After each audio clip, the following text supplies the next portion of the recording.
Bonjour à tous, ravi de vous retrouver dans Smart Job, votre rendez-vous emploi RH. C'est tous les jours, du lundi au vendredi, débat, analyse, expertise et vos rubriques habituelles, évidemment. Bien dans son job aujourd'hui, Up, on connaît cette marque, devient Upcop.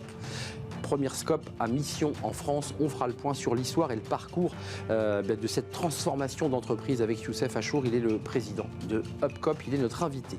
Smart Philo, vivre ou survivre en temps de crise. On va en parler avec Laurent Paillet-Chevalier, professeur de philosophie et d'éthique, philosophe en entreprise. Justement, comment faire pour survivre en période de tempête. Et puis le cercle RH, c'est un sujet. Alors, vous l'avez peut-être vu dans les médias, Le Monde, Le Figaro, la place du métaverse dans le recrutement. Opportunité ou danger?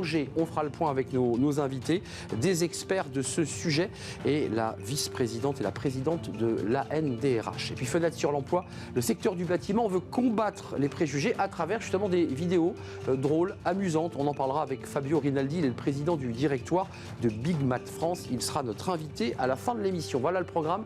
Tout de suite, c'est bien dans son job.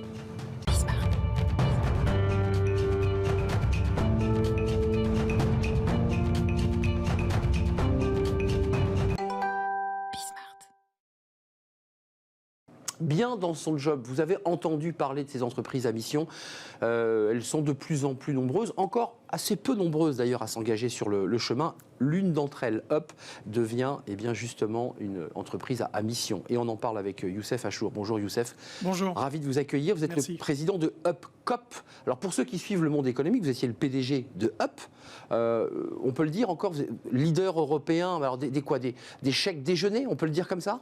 Les chèques déjeuner, c'est la marque, mais nous sommes un acteur important, effectivement, dans le domaine des titres restaurants et plus globalement des titres de service. Parce qu'on a élargi évidemment la palette d'offres. 3000 collaborateurs dans le monde, parce que vous êtes partout dans le monde ou presque, avec 800 collaborateurs dans la scope.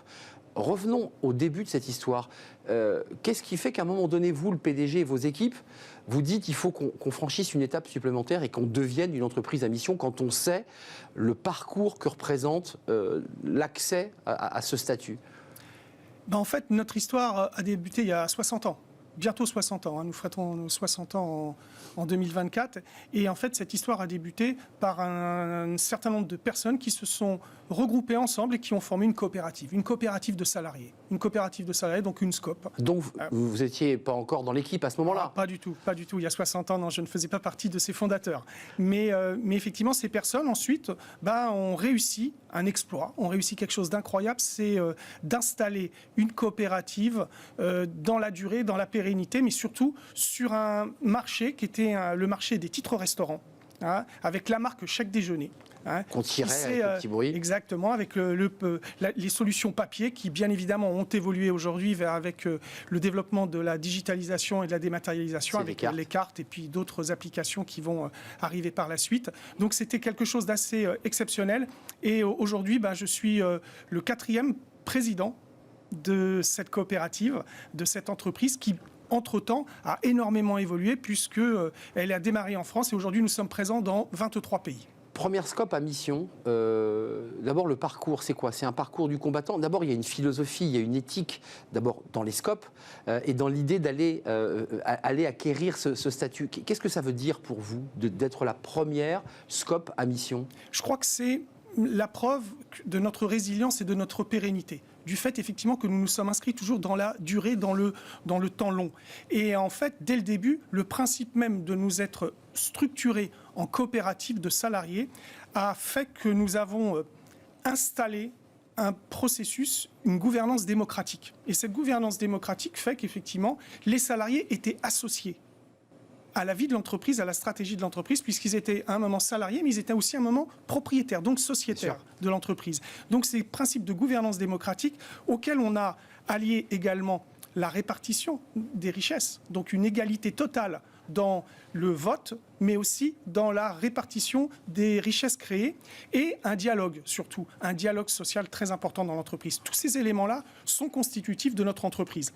Ensuite... Performance, dialogue social, parce que ça c'est un sujet qui est un peu dans l'actualité malgré tout. Est-ce que ce chemin qui vous a conduit à devenir la première scope à mission, est-ce qu'elle transforme la structure de l'entreprise? Est-ce qu'elle améliore? Qu'est-ce qu'elle transforme dans l'entreprise concrètement? Elle ne transforme pas l'entreprise, c'est d'abord une coopérative. Avant d'être une entreprise à mission, c'est une coopérative. Donc l'entreprise à mission ne vient que compléter, que prolonger le fait qu'après 60 ans, dans un premier temps, la coopérative, je dirais, s'est développée sur soi-même, s'est développée à l'international et a concentré l'essentiel de, je dirais, ses projets sur la gouvernance, une gouvernance démocratique, une performance économique et une répartition sociale de tout cela. La raison d'être, parce que c'est le socle philosophique, là, on parle business, développement de l'entreprise, et ça cartonne. La raison d'être de cette entreprise à mission, c'est quoi ? La raison d'être que nous avons collectivement décidé, en Assemblée Générale, est coopérer durablement pour un pouvoir d'achat à utilité sociale et locale. Derrière cette raison d'être, derrière cette marque frontale que l'on présente, il y a bien l'idée de la coopération, qui est fondamentale. Le durablement, c'est dans le temps. Le pouvoir d'achat, c'est notre marque de fabrique. Nous sommes un acteur qui participe à donner du pouvoir d'achat supplémentaire aux entreprises, aux salariés dans les entreprises, c'est la dimension sociale, mais aussi, et on le sait peut-être un peu moins, nous sommes aussi un acteur très important auprès des collectivités locales et des pouvoirs publics, car nous développons pour leur compte des dispositifs à vocation sociale et à vocation locale, en particulier dans le cadre du développement territorial. Pour les salariés, travail collectif, pour élaborer cette raison d'être, ça va changer quoi ou ça change quoi ? Vous me dites ça change rien parce qu'on est d'abord une SCOP, on a cet esprit. C'est quoi l'esprit de la SCOP ? Et je dirais en plus l'esprit d'entreprise à mission. Plus de solidarité, un dialogue social plus équilibré, plus serein, dans un contexte où on nous dit qu'il n'y a plus de dialogue social. Les trois bases, encore une fois, c'est la gouvernance démocratique, le dialogue social dans l'entreprise et la performance économique. Et cela, aujourd'hui, on a considéré qu'il fallait aller plus loin, c'est-à-dire nous inscrire aussi dans la société dans laquelle nous sommes aujourd'hui. La société d'aujourd'hui n'est pas celle d'il y a 60 ans. Clairement. Et celle dans laquelle nous vivons aujourd'hui, c'est aussi l'engagement. C'est aussi la contribution et l'impact de notre action, de notre création de richesse et la manière dont, effectivement, nous apportons de la valeur ajoutée aux grandes questions sociétales qui se posent. Et le projet d'entreprise à mission nous permet de compléter notre projet coopératif en y intégrant... Une brique supplémentaire. C'est une brique supplémentaire qui intègre la dimension sociétale, c'est-à-dire quel est notre rôle dans la société. Est-ce qu'on est juste une unité économique ou est-ce qu'on est également une unité qui participe à la vie de la société et environnementale, bien évidemment. Un mot, il y a le volet business, il y a aujourd'hui quand même beaucoup de vos clients qui ils sont sensibles à cet argument parce qu'il y a l'élément business, il y a des coûts, il y a évidemment ce que vous proposez comme service, ça c'est le cœur du réacteur, mais c'est un élément en plus, ça, le fait d'expliquer à un client, nous sommes une entreprise à mission, nous sommes engagés. Oui, je pense que le fait déjà qu'on était une SCOP nous faisait bénéficier d'un capital sympathie, mais le fait d'être une entreprise à mission montre effectivement que nous sommes en permanence en recherche de sens. Le fait effectivement que nous essayons d'être ce que nous disons, de faire ce que nous prétendons. Et je crois que derrière le projet d'entreprise à mission, c'est un engagement supplémentaire que nous donnons auprès de la société, auprès des clients, de nos clients, mais aussi auprès de nos salariés actuels ou futurs. L'entreprise à mission, avant de nous quitter, elle pose aussi elle met sur la table ce débat qui existe depuis près de 15 ans, 20 ans, je dirais. L'entreprise ne sert pas uniquement à créer de la richesse. C'est ça que dit l'entreprise à mission. La SCOP ne sert pas qu'à créer de la richesse et l'entreprise à mission, aujourd'hui, dans l'ère du temps, doit s'interroger sur d'autres éléments de contribution à la société que simplement la richesse économique qui est créée. Et je crois qu'une richesse économique bien équilibrée, qui effectivement permet aux salariés et à l'entreprise de pouvoir se développer, mais a aussi une contribution positive à la société, je crois que c'est l'objectif du projet d'entreprise à mission. Merci Youssef Achour d'être venu nous rendre visite, président de UpCoop. Vous étiez le PDG de Up, l'entreprise, la première SCOP à devenir une entreprise à mission, avec cette raison d'être. Merci de nous avoir rendu visite et puis bon vent à votre coopérative qui souffle ces combien de bougies alors donc 60 ans l'année prochaine. 61 bougies, c'est ça, 60 ans l'année prochaine. À très très bientôt. Merci à vous. On tourne une page, on fait un peu de philo. Tiens, on a fait finalement un peu de philo en parlant des scopes, en tout cas c'est l'éthique. On fait de la philo, c'est smart philo. Survivre, je parle d'entreprise évidemment, en temps de crise, bah oui, c'est jamais simple et on en parle tout de suite avec Laurent Paillet-Chevalier.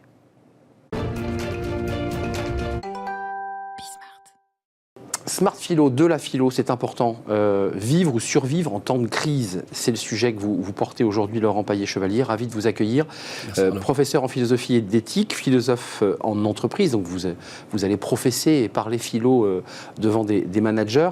C'est vrai que la crise, elle est là quand même. Coût de l'électricité, pénurie, inflation. les entreprises traversent, on peut le dire, un moment de crise. C'est compliqué pour elles là. Ben, c'est compliqué, surtout que ça défait un mythe. Je ne sais pas si vous vous rappelez, il y a encore 1 an ou 2, un mythe qui vient de Palo Alto, apprendre de ses erreurs, se construire sur son échec. Ben, aujourd'hui, c'est compliqué, parce que le présupposé de cette thèse de Palo Alto, qui a été un peu déformée, reprise de manière un peu rapide, c'est qu'autour, il y a une croissance et que les choses vont bien. Mais en temps d'échec, en temps de crise, la moindre erreur, c'est l'échec, ça peut être difficile à récupérer. Comment je récupère une boulangerie quand je fais une bêtise d'investissement ou que le prix a pris x10. Ou que le prix a pris x10. Et donc moi, ce qui m'a intéressé dans ce cas-là, c'est nos paradigmes éthiques. Est-ce que l'entrepreneur a de quoi tenir sur le plan éthique en temps de crise, passer au-delà ces discours ou ces slogans de la Silicon Valley? Comment fait-il réellement? Oui, je vous interpelle, vous dites quand même qu'il y a une forme un peu de mythe. On nous fait un peu rêver sur l'idée que quand tu tombes, tu te relèves et grâce à ça, tu vas réussir.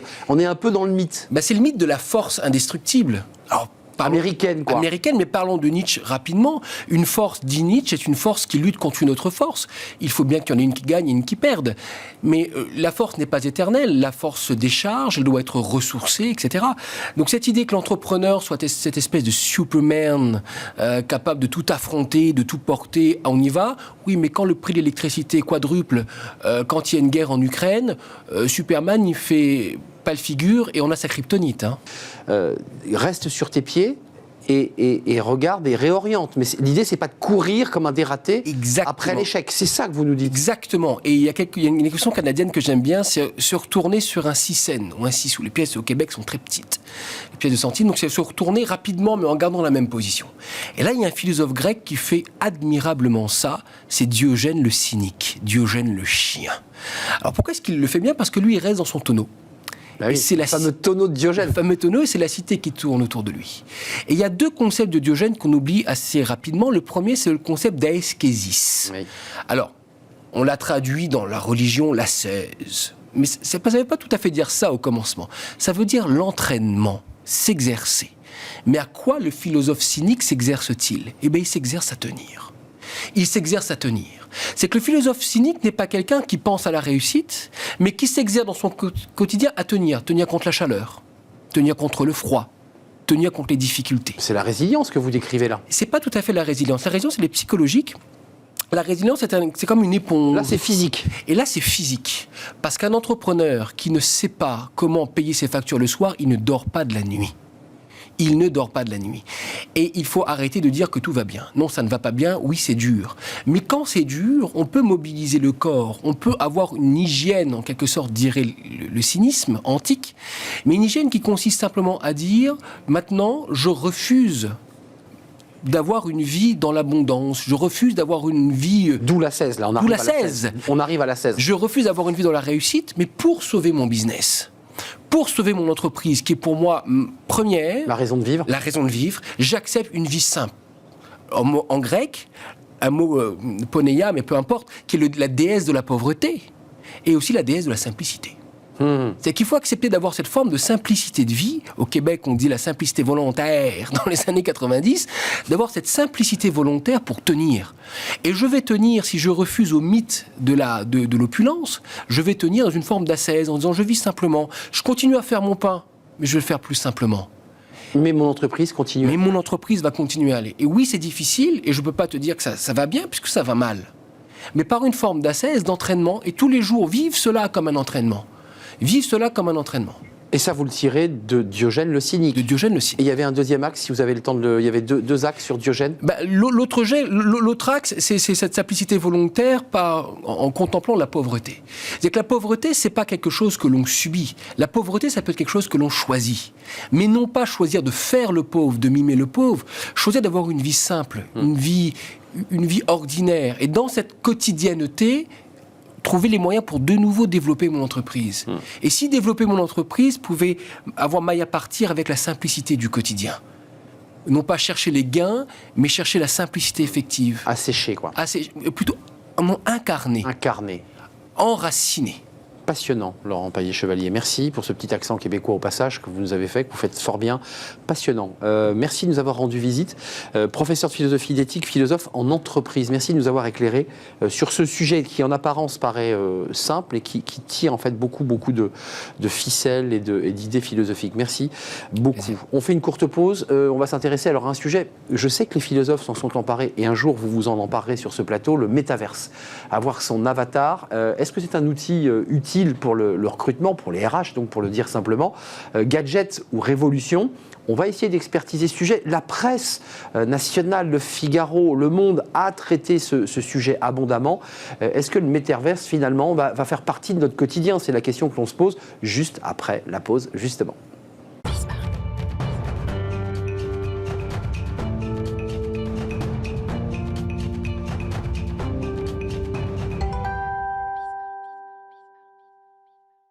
Le Cercle RH, votre débat quotidien, on parle d'un sujet dont s'est emparée la presse, les grands médias, Le Monde, Le Figaro, des hebdomadaires sur la place du métaverse. Et le métaverse dans le recrutement, pour être extrêmement précis. Est-ce que c'est un outil demain et aujourd'hui d'ailleurs pour recruter différemment? On en parle. Certains considèrent que c'est un gadget, d'autres considèrent que c'est une révolution. On va essayer de faire le point parce que c'est un sujet évidemment dont on parle beaucoup dans les médias. Audrey Richard, ravie de vous accueillir sur le plateau. Bonjour. Présidente de l'ANDRH, l'Association nationale des DRH, 5000 adhérents? 5500. 5500. Chaque année, ça progresse. Merci d'être là parce que c'est vous qui m'avez alerté sur ce sujet. Vous m'avez dit il faut impérativement se pencher sur cette question et on va donc faire cette émission avec vous et avec Xavier Perret, dont vous m'aviez vanté la pédagogie. Bonjour. Directeur Azure chez Microsoft France. Alors Azure, c'est quoi? C'est l'outil, c'est le support? C'est ça, c'est la plateforme technologique pour construire par-dessus, entre autres, du cloud, des univers de métavers, y compris d'entreprise. Commençons par le début. Vous incarnez à travers votre situation de présidente des DRH, avant même d'évoquer les enjeux techniques, ces contraintes. Vous êtes dans quelle posture? Vous êtes vous-même DRH. Vous êtes intéressé, vous êtes un peu circonspect, ou vous dites on n'y coupera pas? Alors, c'est plutôt une histoire de responsabilité d'informer et de se tenir au courant de ce qui évolue dans le monde du travail et dans le monde du business.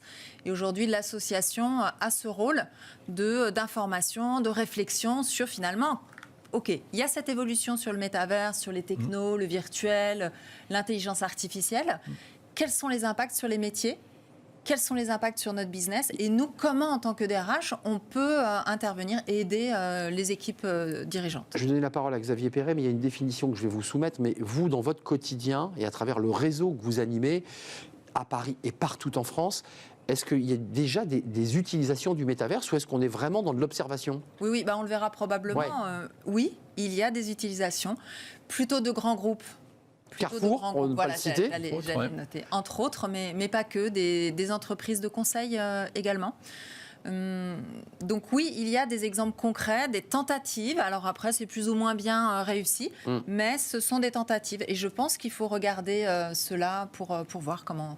Voilà, quel impact ça peut avoir concrètement? Xavier Perret, cette définition, service en ligne donnant accès à des simulations d'espace 3D en temps réel, partagées et persistantes, dans lesquelles on peut vivre ensemble des expériences immersives. Est-ce que cette définition, vous qui êtes un expert, est-ce qu'elle vous va?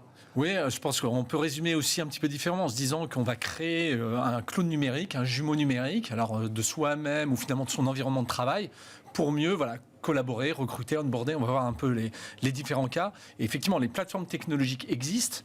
Je pense qu'il faut se remettre en perspective de ce qui s'est passé post-Covid. C'est-à-dire finalement, on a aujourd'hui une adoption des outils numériques, Teams par exemple chez Microsoft. Les visios à longueur de journée. Les visios, alors c'est ça qui est intéressant, c'est qu'en fait Teams, c'est pas qu'un outil de visio, on a tendance finalement à le simplifier, à le réduire ça, alors qu'en fait c'est d'abord un sujet de collaboration en entreprise.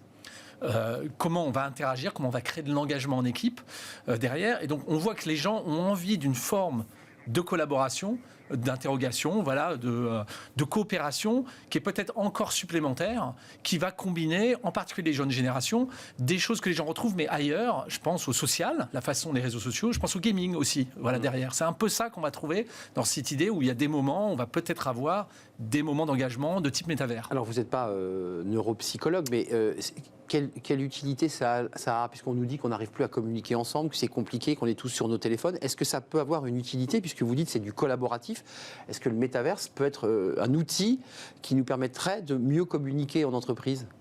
Alors c'est comme le numérique, hein, c'est comme la technologie. Hein. La réponse est oui, mais il faut la mettre à bon escient. Je pense à la discussion aussi qu'on a beaucoup avec Audrey. C'est-à-dire qu'il y a des moments où on a envie de pouvoir interagir différemment, et là où la technologie peut aider, il y a 4 moments. Il y a le recrutement, on va un petit peu parler, l'onboarding, oui. le moment où on a envie de rencontrer des gens pour la première fois, et on ne peut pas physiquement. Il y a tout ce qui est coopération ensemble, une réunion complexe, et puis il y a formation. Voilà, ça c'est 4 moments aujourd'hui qui correspondent en tout cas à un usage où le métavers, voilà, la technologie numérique au-delà peut apporter quelque chose de supplémentaire versus une réunion visio, comme vous le disiez. Donc ça, c'est les outils qui sont sur la table des DRH. 57% des entreprises déploient aujourd'hui des initiatives dans le métavers. Ça, c'est un chiffre qui est intéressant.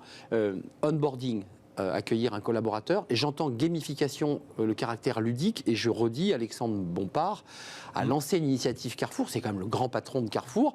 Et qui a enclenché des recrutements. Lui-même, d'ailleurs, il a échangé son avatar et d'autres avatars pour des recrutements qui sont d'ailleurs prolongés dans la vraie vie. C'est possible ou pas pour aller chercher finalement les fameux talents qui osent plus venir? Est-ce que c'est un outil presque marque employeur en disant regardez, on est ludique, on est sympa? Oui, alors ça peut répondre en effet au sujet de la marque employeur parce que ça montre aussi l'entreprise d'une autre façon. Ça montre une entreprise qui moderne, va aller chercher une autre façon de faire. Donc moderne, bien évidemment. Et ça peut être vraiment intéressant aussi parce qu'on peut avoir du coup des profils nouveau, qu'on n'aurait pas touché. Je pense, sur la partie recrutement, intégration, ça permet aussi de tester la personne d'une autre façon. Prenons un exemple, on se met à recruter un ou une patronne d'agence de voyage. Eh bien, le recrutement ou le test, on va l'emmener en métaverse sur 3D. Un paquebot ou sur un hélicoptère. Par exemple. Vous évoquez l'enjeu de formation, l'idée qu'on met dans une situation réelle, le fait de pouvoir faire répéter ou créer des situations d'entretien avec un vrai avatar, parce que j'ai essayé un vrai monsieur qui est habillé en costume dans un vrai bureau. C'est ça la réalité. Alors, encore une fois, on n'est pas encore dans la qualité des jeux vidéo, si je m'autorise mais on n'en est pas loin. On va y aller, ça, cette espèce de réalité absolue. On n'y est pas encore quand on a le casque de réalité virtuelle. Alors, il y a des barrières à l'entrée, hein, le prix du casque. 400 € le prix du casque. Oui, en gros, après, on n'a pas forcément besoin d'être complètement en immersion pour ensuite pouvoir tester le scénario de recrutement dans lequel je vais tester un commercial devant une IA finalement avatarisée. En 3D, on est d'accord. En 3D, exactement, qui va permettre de tester finalement les réactions de ce commercial et peut-être de déceler des choses qu'on n'aurait pas décelées en entretien, on va dire, classique derrière. C'est ça, là-dessus qu'on peut travailler. Les critiques portent sur 2 sujets quand même.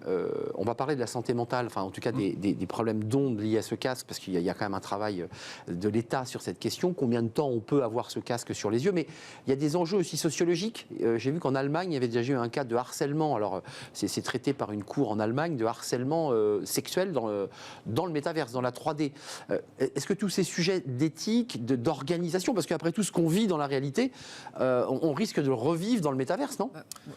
Oui, naturellement. Donc voilà. On est d'accord. La question, c'est comme l'intelligence artificielle. Ces plateformes-là peuvent servir à des choses correctes et des choses moins correctes. Donc il va falloir mettre en place des mécanismes d'éthique et de responsabilité derrière pour c'est comme la vie de tous les jours au bureau. On ne va pas insulter quelqu'un du jour au lendemain. On est d'accord. C'est la même chose finalement. Mais sauf que, lisant un article du Monde, le code du travail aujourd'hui est totalement dépassé par les enjeux que vous évoquez. C'est-à-dire que les avocats, là, il n'y a pas de jurisprudence sur le métaverse. Non, il y a vraiment... Audrey Richard, il y a un sujet là quand même. Il y a vraiment un manque. Et en effet, c'est tout à fait normal. C'est une nouvelle techno, donc il y a tout à créer, il y a tout à inventer. Mais ça veut aussi dire qu'en effet, il faut aussi faire évoluer nos règles de droit du travail. Donc ça va être un enjeu.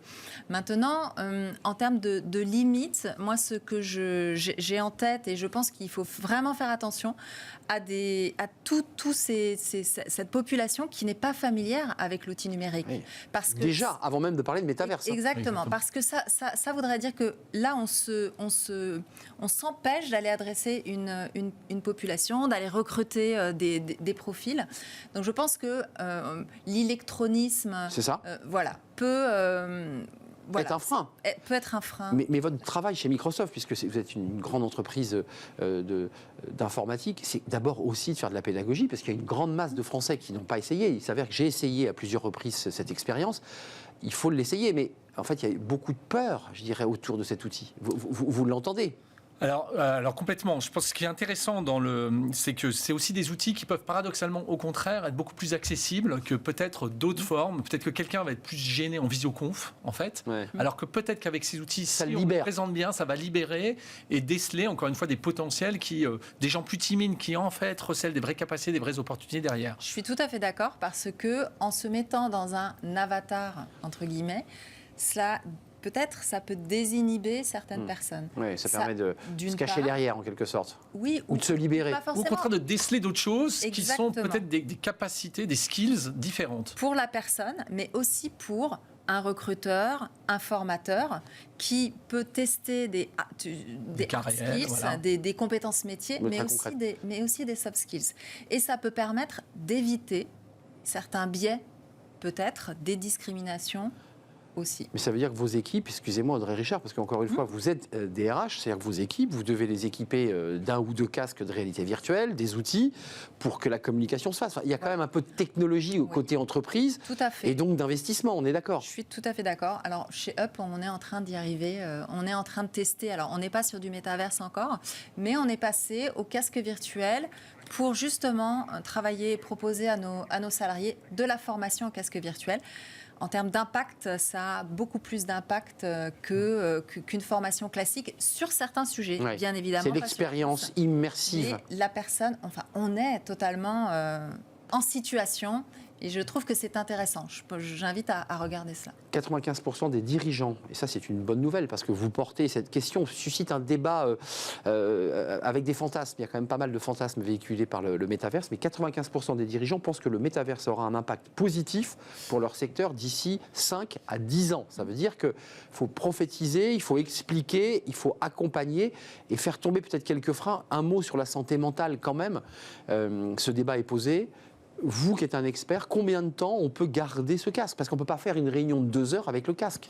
Non, pas plus qu'une réunion Teams pendant toute une journée. Hein. On est d'accord. C'est la même chose. Il y a bien une fatigue digitale derrière qu'on a estimée. Alors ça va dépendre des gens, mais en fait, il faut revenir sur... Il y a des cas d'usage où on a besoin de cette expérience. Elle peut apporter de la valeur. Et ce n'est pas toute la journée, quoi qu'il arrive. Très bien. Aujourd'hui, je pense qu'il faut rester là-dessus. Il faut aussi sauter de l'esprit que le métavers, c'est un espace un peu complètement libre sur lequel la monétisation serait par des monnaies virtuelles, etc.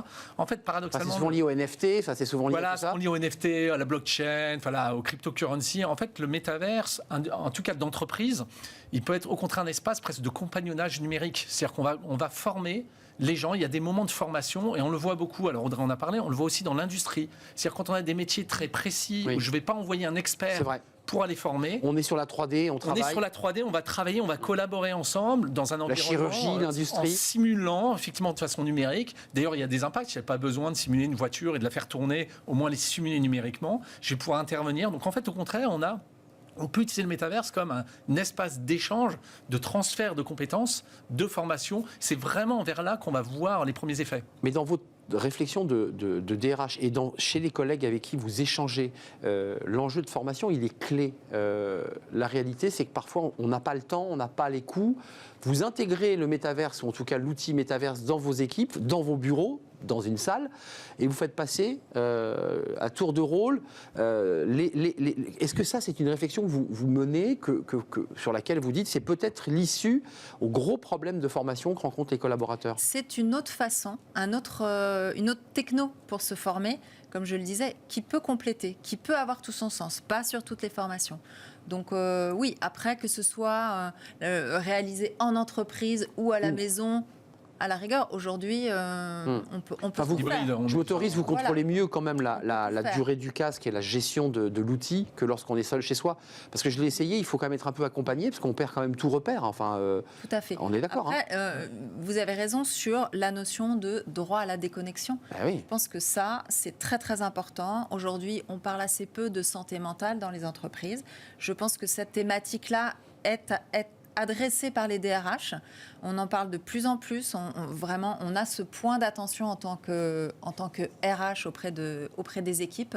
Je pense que vraiment, c'est toute une partie très importante du sujet du métaverse aussi. Alors, il y a juste un sujet, c'est que quand on a le casque de réalité virtuelle, je vous challenge un peu, mais vous le savez mieux que moi, c'est qu'on ne peut pas lire. Alors en fait, il y a deux versions. On ne peut lire que les écrans qui sont proposés dans le logiciel de mon casque. Alors, mais je ne peux pas regarder ma feuille, par exemple. Il y a deux versions de casque en fait quelque part. C'est là où c'est important. Il y a le casque de réalité immersive, le très large. Voilà, le très large. Et puis il y a le casque, alors qui est plutôt la version de Microsoft qui s'appelle HoloLens pour le marché entreprise, qui est un casque de réalité augmentée, donc qui va en surimpression de votre monde finalement physique. Et donc vous n'êtes pas déconnecté du monde physique. Et donc c'est là où vous pouvez, avec des collaborateurs qui sont là, ou leurs avatars, tourner autour d'une table, numériser des choses. Donc le casque est plus petit. Mais vous voyez votre environnement, il correspond voilà, à cette surface-là. Donc il est plus jouable pour garder le casque un peu plus longtemps. Oui, et il ne vous déconnecte pas du monde physique. Donc c'est surtout ça qui devient intéressant. Mais vous, la prospective, là vous êtes avec la présidente de la NDRH, c'est-à-dire avec les DRH, c'est pour vous un champ de développement économique important, ou vous dites le métaverse, pour nous, ça sera surtout la chirurgie, l'automobile et les pièces moteurs. Enfin, c'est quoi les champs de développement possibles pour vous? Le premier champ, on l'a dit, c'est formation. Formation, c'est celui-là, et intervention à distance. Voilà, ça c'est un vrai champ d'opportunité, création de valeur. Pourquoi ? Parce que d'abord, ça réduit les coûts, tout simplement. Je n'ai pas besoin d'aller envoyer quelqu'un. La personne qui est déjà sur place dans une centrale, par exemple, tout simplement, elle est en connexion directe, elle a les mains libres, elle peut intervenir direct, elle peut voir des choses en surimpression, elle peut apprendre des choses complexes qu'elle n'a pas utilisées tous les jours. Et donc, elle peut le vivre et donc le faire de cette façon-là. On sait qu'on apprend beaucoup mieux de cette façon-là. C'est un des use cases qui correspond le mieux aujourd'hui. On est d'accord pour la formation, parce qu'il faut bien qu'on y voit clair. Il faut essayer, expérimenter, vous vous rendrez compte. On se balade dans des univers virtuels sans être obligé d'avoir forcément son avatar avec un nom, on est bien d'accord. Exactement, tout est possible. Mais on peut avoir son avatar, et j'ai lu qu'Alexandre Bompard avait choisi, alors ça a été un peu moqué, critiqué dans la presse, un avatar un peu bizarre. Il y a un vrai débat sur la manière dont on s'imagine dans le métaverse. Est-ce qu'il faut réglementer ça aussi ? Alors qu'on n'arrive pas en dragon pour un recrutement, quoi. Là-dessus... oui, j'allais dire. Pourquoi pas ? Pourquoi pas, justement, cela permet... Enfin, la DRH se dit, tiens. Non, justement, cela permet justement de voir autre chose. De lui. De la personne, d'un candidat, d'un nouvel arrivant dans l'entreprise, d'un salarié. C'est l'homme augmenté. Non, je pense que justement, c'est très intéressant. Ça permet d'exprimer d'autres choses. Voilà, après, on est d'accord que c'est sur du long cours. Voilà, on a le temps de se préparer. Mais voilà, il y a quelque chose qui se passe, il faut, de mon point de vue, regarder, s'intéresser. 5 000 milliards, estimation la plus haute en dollars du poids économique du métaverse d'ici 2030. Encore une fois, c'est intéressant de balayer et de basculer entre le concret, la réalité des DRH, puis l'enjeu business. Donc ça veut dire que vous êtes en train d'accélérer et d'appuyer sur l'accélérateur, parce que vous dites, il y a un besoin. On n'est pas en train de nous le créer, ce besoin, il existe vraiment ? Oui, non, il existe vraiment au sens aussi, c'est la suite de l'hybride, c'est-à-dire dans Teams, la collaboration en entreprise. C'est-à-dire quels sont les moyens de bien collaborer. L'IA va aussi nous aider à ça, pour automatiser des fonctions qui sont à faible valeur et de pouvoir mieux collaborer. Par contre, retrouver ce côté relationnel, ce côté engagement, certes dans des interfaces qui sont numériques. Voilà, c'est ça l'enjeu derrière. Audrey Richard, vous, l'enjeu de la DRH que vous êtes, d'un groupe qui a 3000 collaborateurs, 800 dans la structure Scope, c'est quand même de faire aussi de la pédagogie avec vos équipes, parce que quand vous allez expliquer à des collaborateurs que la formation ne sera pas dans une classe avec un professeur, un tableau et des craies, et que ça va plus se passer comme ça, enfin, comment ça se passe, ça aussi, dans la pédagogie des DRH ? Oui, alors c'est tout à fait ce qu'on fait, et justement, nous, on est sur 22 pays, donc justement, ça a tout son sens parce qu'on est éparpillés. Je pense par exemple aux journées d'intégration. certaines entreprises ont réalisé les journées d'intégration dans le métaverse. Ça permet justement de rassembler tout le monde, d'échanger, de faire passer des Grand messages, auditorium etc. et tout le monde claque des coupes de champagne en virtuel. Voilà. Se Et balade. Quand on se voit en vrai après, ça, On a déjà vécu quelque chose. la relation a déjà été créée. Ça, c'est intéressant. C'est-à-dire qu'on s'est déjà rencontrés avec le nom D'une qui façon s'affiche. particulière. Et alors que c'était des Polonais qui ça. rencontraient des Marocains. C'est ça l'idée. C'est ça. Mais en tout cas, pour répondre vraiment à la question, le DRH est en place pour préparer les équipes, pour préparer, pour casser peut-être Les une mythes, peur, bien sûr, une bien sûr. peur qui peut exister. Vous êtes un relais. Hein. Et qu'on comprend parfaitement, pour initier de nouvelles pratiques et pour aussi aller vers de nouveaux métiers. Et donc nous, notre rôle, c'est de former, reconvertir, informer aussi sur les nouveaux métiers. Donc on a un champ, alors on ne va pas se transformer en direction des ressources d'avatar. C'est ça, attention, parce que Mais on a le DRH a toute sa place et tout son rôle. de plus en plus, les DRH sont en charge de la transformation, de l'innovation. Je vois des titres qui viennent rallonger vos fonctions et on rentre dans ce sujet. C'est passionnant. On va suivre ce sujet de très près et vous dites que, en tout cas, dans votre groupe, il y a eu ces tentatives concrètes de faire vivre dans du collectif. On est bien d'accord, hein, vous avez fait l'année d'intégration ou la soirée d'intégration On y travaille. Vous y travaillez. Elle ne nous dira rien de plus. Merci Audrey Richard de nous avoir rendu visite, présidente de la NDRH, DRH vous-même évidemment, 5500 membres. Hein. Maintenant, je garderai ce chiffre précieusement dans ma tête. Merci à Xavier Perret d'être venu nous rendre visite, directeur Azure, donc qui est l'outil métaverse de Cloud Microsoft France. Merci à vous deux de nous avoir éclairés sur un sujet qui est vraiment au cœur de l'actualité. Puis on termine. Alors on va revenir à de la vidéo, là c'est plus simple, mais c'est des campagnes pour donner un peu envie, aux jeunes d'ailleurs, de pouvoir travailler dans les métiers du bâtiment. Et c'est vrai que c'est un métier comme ça où on a créé des clips. C'est Big Matt qui les a créés d'ailleurs et on accueille son président.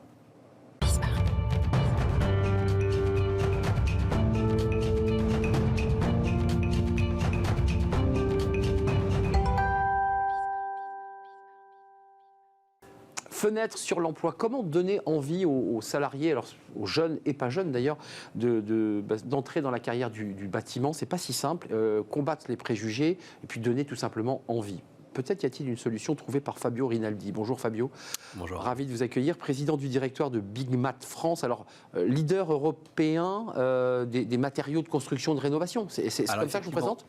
Big Matt est une coopérative et nous sommes le leader européen de la distribution des matériaux de construction. Voilà, c'est une enseigne qu'on connaît bien. Ouais, j'espère. Pourquoi avoir choisi cet outil ? On va en voir quelques extraits de vidéo. Regardons tout de suite, on va mieux comprendre. Vous avez choisi des salariés de chez vous, des volontaires, vous ne les avez pas poussés. Ah, volontaires. Ils ont dit oui. Absolument. Et ils ont accepté, à leur manière, de raconter... De leur quotidien. Leur quotidien. Regardez un de ces clips, puisqu'il y en a plusieurs, et puis on va pouvoir en parler juste après.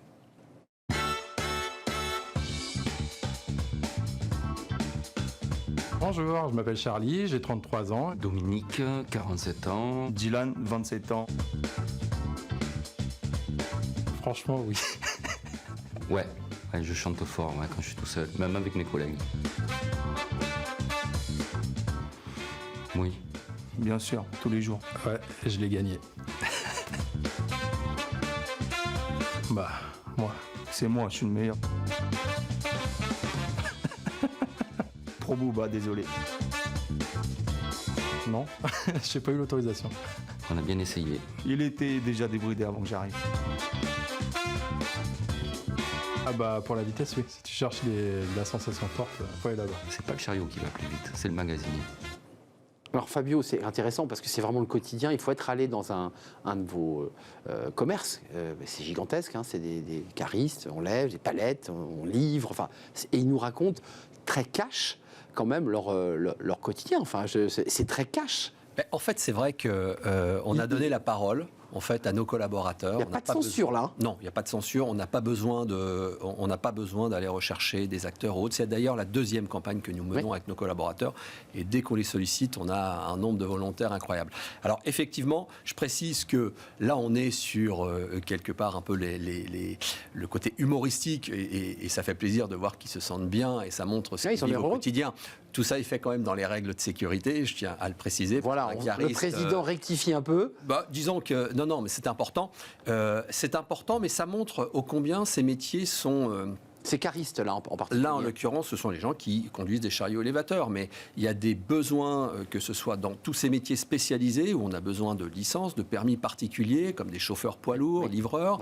Des besoins également dans les comptoirs. Enfin, voilà. Donc, c'est vraiment un métier dans les back-office. Voilà. Mais Fabio, ce que donne l'image aussi, au-delà du côté Booba ou team cariste, ça montre aussi, finalement, qu'il y a de la jeunesse, il y a de l'énergie. C'est ça que vous voulez montrer aussi. C'est que ce sont des métiers où il y a une forme d'amitié, de plaisir et de joie. Et ce n'est pas l'image qu'on a immédiatement quand on parle des métiers du bâtiment. Non, parce que, alors, chez Big Mat, on est dans un monde coopératif, donc en fait, vous travaillez pour un patron que vous connaissez, que vous croisez probablement tous les jours, et voilà, donc c'est un ancrage local, et c'est ça qui, en fait, montre ces personnes ici, nos collaborateurs, c'est qu'ils sont bien, ils se sentent chez eux, ils connaissent bien leur job, et puis ils ont des possibilités éventuellement d'évoluer dans l'entreprise. Ils le disent, ils parlent de leurs collègues, ce qu'ils font au travail. Donc c'est vrai que, alors là, on a une population jeune, moins jeune. Chez nous, entre guillemets, je dirais que ce que l'on ne voit pas, c'est aussi un besoin de féminiser la profession. Oui, là c'est que des garçons. Il y a quelques femmes qui parlent. Alors, il y a quelques femmes, il y a des femmes, bien sûr, chez nous, mais on a trop peu de femmes dans nos métiers. On aimerait avoir davantage de femmes, chauffeurs-livreurs. Aujourd'hui, les camions se conduisent avec un doigt de la main. Ouais, là, c'est les préjugés d'un métier. C'est pas pour moi. On a un travail de communication. C'est ce que nous avons essayé de faire à travers cette campagne Big Mat Family, de montrer que tout est accessible, quel que soit hommes, femmes, l'âge, des jeunes, des moins jeunes, des seniors, sujet d'actualité. Il y a vraiment une place pour tout le monde dans nos métiers de la distribution. D'ailleurs, les seniors, parce qu'on lit souvent d'ailleurs dans les arguments de les seniors ne peuvent pas travailler dans le bâtiment jusqu'à 60-64 ans. C'est un argument qu'on lit partout. Vous dites chez nous, chez Big Mat, on a aussi des places, des opportunités pour des gens un peu plus âgés, qui soient peut-être dans des travaux moins pénibles, mais on peut leur offrir un débouché. Tout à fait. Je vous dis, c'est très ouvert et nous accueillons tout type de collaborateurs. Aujourd'hui, il y a une telle tension et puis il y a des mutations qui s'opèrent et les métiers que l'on pouvait imaginer destinés à des jeunes ou à des hommes, aujourd'hui s'ouvrent à tout le monde. Fabio Rinaldi, un mot. Depuis cette campagne, alors là, elle est sur les réseaux, il y a des vibrations en termes de recrutement, ça fait bouger le recrutement, ou c'est un peu trop tôt ? Ça met du temps parce que c'est quelque chose que nous avons lancé il y a 6 mois. Nous, aujourd'hui, chez Big Mat, on a comme horizon objectif à peu près de 300-400 postes à pourvoir en 2023. Donc, sur l'ensemble du réseau. Sur l'ensemble du réseau au niveau France. 400 postes, on espère attirer à travers toutes ces communications, ces voies de communication un peu nouvelles, justement pour toucher des populations un peu disruptives. Nouvelles, complètement disruptives, puisque les classiques, alors on travaille aussi avec les classiques, mais on a besoin de faire quelque chose de différent pour casser un peu cette image d'un métier peut-être difficile ou autre. C'est un métier qui offre de belles opportunités et surtout, c'est un métier d'avenir. Aujourd'hui, on a beaucoup de choses à dire dans la distribution de matériaux. Ça construit et c'est passionnant. Ça construit, on a besoin de transition énergétique, on a plein de choses à faire. Merci Fabio Rinaldi, président du directoire Big Mat France. Allez donc voir ces campagnes, elles sont drôles, amusantes, libres. Voilà, la parole est libre et puis il y a de la jeunesse, il y a de la vie, ça c'est important. Complètement. Merci de nous avoir rendu visite, c'est la fin de notre émission. Merci de votre fidélité évidemment. Merci à toute l'équipe, Raphaël à la réalisation, merci à Saïd au son, merci à Nicolas Juchat bien sûr et merci à Laure-Hélène pour l'accueil invité. Merci à vous pour tous vos messages et l'intérêt que vous nous portez. Je serai là demain. D'ici là, portez-vous bien. Bye bye.